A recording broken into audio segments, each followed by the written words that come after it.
ako, magkakaanak pa tayo. Sabi niya. Tapos, sa awa ng Diyos, ayan, ang anak ko. May bago ka. After 11 Grace, years. may bago ka. After 11 years. Pwede niyong dalhin dito. Grace, ang tanong ko, na-overcome mo na ba ito o hanggang ngayon ay nasa Oo, 1 year isip mo na ang pa? nakaraan. Oo. Minsan may time na, syempre naaalala mo eh. Oo. Kaya lang, syempre may bagong anghel na sa buhay ko na siya ngayon yung inspirasyon ko. Kaya ako naandito para sa kanya. At alam ko, yung dalawang anak kong nawala, sila yung gumabay sa akin kung bakit ako naririto ngayon. Actually, nung Friday pa ako, gusto ko na sumali. Nagsabi ako sa mama ko. Tapos, alas 4 ng hapon galing pa kami ng 13 Martires, Cavite. Sabi ko, pag 4 o'clock, anuhin tayo. Malilate. Grace, alam mo, ayoko naman putulin ng sinasabi mo, pero alam ko, marami kang sasabihin, di ba? Andiyan nga, sabi mo nga, ayan na ang kapalit. So, dapat masaya lang. Sa tingin ko, masaya ka dapat. At the same time, ano masasabi mo sa mga anak mo? Oo, kasi Dapat sila na may ngayon hope ang siya, nag-guide diba? sa inyo. Oo. Kung anong gusto mong hilingin dun sa dalawa mong anghel, ano yung gusto mong ihiling sa kanila? Ano? Si Lynn, Jan. Alam ko, naririto kayo ngayon. Alam ko, kayong dalawa nag-guide sa akin kung ba't naririto. Andyan ngayon yung kapatid mo. Hindi mo man sila nakikita, hindi mo man sila mayakap ngayon. Alam ko, minsan nilalaro mo siya. Minsan may time na na naglalaro siyang mag-isa. Napakasayang pamilya, no? Ito pa po, yung feature namin. Family feature namin. Last New Year. Ayan na lang po yung parang last kamukha New ko yung Year. lalaki, parang kamukha ko. Diba? At syempre, Lourdes? Hello po. ito ang Lourdes. iyong home partner na si... Hi, Lourdes. Magandang hapon. Magandang hapon din po. Umiyak ka ba? Naiiyak ako sa kwento ni ate. Okay. Lourdes, may mga anak ka ba? Meron po. Okay. Pakaalagaan mo sila, ha? Huwag mong Alright. Lourdes, ano ang masasabi mo at meron ka bang ano ang konting pwede mong mensahe? sabihin? Tama. Ano po, lakasan mo lang yung loob mo kasi may plano siguro yung Diyos kaya nagkaganon. Tama. Yun lang po. Thank you. Okay. Maraming salamat. Grace, ano ang pwede mong maibahagi sa amin na aral sa iyong kasaysayan? Manatili po kayong matatag. Humugot kung may mga pagsubok kayong dumarating sa buhay nyo. Huwag kayong mag-give up. Sa Diyos lang kayo humawak. Sa Kanya lang kayo humugot ng lakas ng loob. At higit sa lahat, sa pamilya mo. Very Kayo good. mag-asawa. Maraming salamat, Grace. At dahil dyan, sa magandang aral na ibabahagi mo, meron kaming regalo sa iyo, 5,000 pesos. Pareho din ni Lourdes. Sa iyong sinabi na payo, meron ka ring 5,000 pesos. Palakpakan natin silang dalawa mo. At syempre, makakasama naman natin si Mr. Ray Valera para sa iyong team song. Sige. Bakit masakit sa dibdib eh? I'll be waiting for you inside my heart. I'm the one who wants to love you more.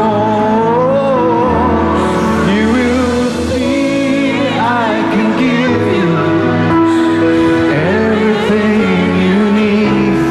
Let me be the one to love you more. Wow, galing. Maraming salamat, Marin Ray. Lalo na. Thank you, Grace.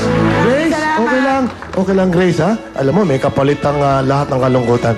Okay, ang susunod po natin, Poki, ay pangalan niya ay si Tata. Si Tata. Tata? Hi. Ang home partner niya Magandang ay... tanghali po sa inyong lahat. Ay, magandang tanghali. Tata. Guwapong-guwapo. Hello, si good Tata. afternoon. Oy, masaya ang dating mo. Oo, hindi ako iiyak eh. Hindi ako iiyak. Bakit hindi kayo iyak? Sasabi mo, sa tingin mo? Hindi ko alam. Okay. May tanong kami sa iyo ni Poki, no ha? Napakaganda. May isa ka raw malaking revelasyon ngayon. Ano yun? At sana pagkatapos mo masabi ang mga revelasyon na yan, ay kaya mong harapin kung ano man ang maaaring mangyari. Okay, anong revelasyon yan? Ako po ay may asawa na ngayon. Oo. 4 months old po yung baby namin.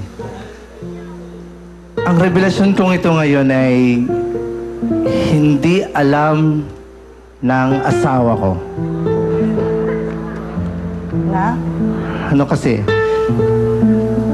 Noon kasi, 8 years na nakalipas, may nakarelasyon akong isang Isang ano?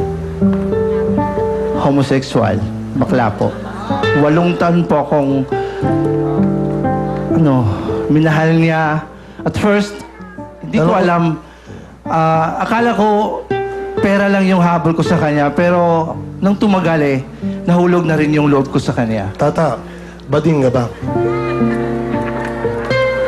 I-reveal ko po ito ngayon. Dahil may tiwala ako sa inyo. Sige. 50% po. O, diba? Okay. Okay. Okay, di ba? Ito Ba't ba? bang- kasi- Respetuhin mo yung mga ganyan. Mahirap tong ginagawa ho niya, hindi to biro ito. Dahil napapanood po sa buong mundo ng ating mga kababayan. Alright, ito bang team song ng buhay mo? Huwag ka lang mawawala. Para kanino to? Yung sa nakaraan mo ba? O yung sa ngayon mo? Oo. Ang theme song kong yan ay para yan sa asawa ko. Kasi siya yung pinakamagandang pagbabago sa buhay ko na hindi ko makakalimutan. Bakit ka nag-asawa mo? Kasi po, masama po yung gawain ko noon. Nag-asawa po ako para magkaroon po ako ng sariling pamilya. Para makita ko po yung anak ko, yung may anak ako. Kasi iba rin daw yung kasayahan pag may anak ka. Totoo.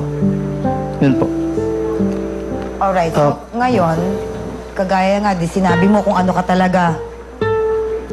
I'm Sa tingin mo ba, nanonood Pops, ngayon ng iyong may bahay, hindi ba? kailan mo pinalam sa asawa mo na ikaw ay bading? Ngayon lang? Ngayon o lang. Ngayon lang. Ngayon lang, kaya nga ngayon, Ngayon lang. nasabi mo na ngayon yan. Isang malaking revelasyon po to sa buhay ko ngayon. Kaya Hindi niya nahalata yun o hindi siya nagkaroon ng idea? Hindi po. Hindi ba niya nakita sa anino mo na naka-rollers? Hindi po.